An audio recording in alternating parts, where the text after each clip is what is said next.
Hello, namaste to everyone. Welcome to Tarot Nepal. Let me do quick reading for a relationship. यदि तपाईहरु no contact सिचुएसनमा हुनुहुन्छ वा रिलेसनशिपमा problem face गरिराख्नु भएको छ भने चाहिँ this reading is specially for you है.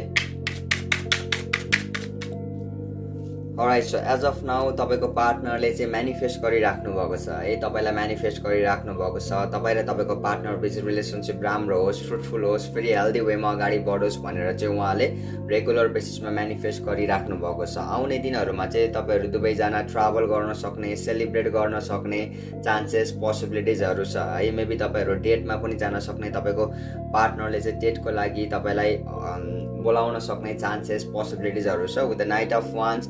सो स्लो प्रोग्रेस छ है. स्लोली चाहिँ रिलेसनशिप राम्रो हुँदै जान सक्ने चान्सेस, पोसिबिलिटिज छ. टाइम लाग्छ. प्यासेज लेभल हाई राखेर अगाडि बढ्नुहोस्, म्यानिफेस्ट गर्नुहोस् आफ्नो हेल्दी रिलेसनशिपको लागि. अल इन अल पोजिटिभै छ है.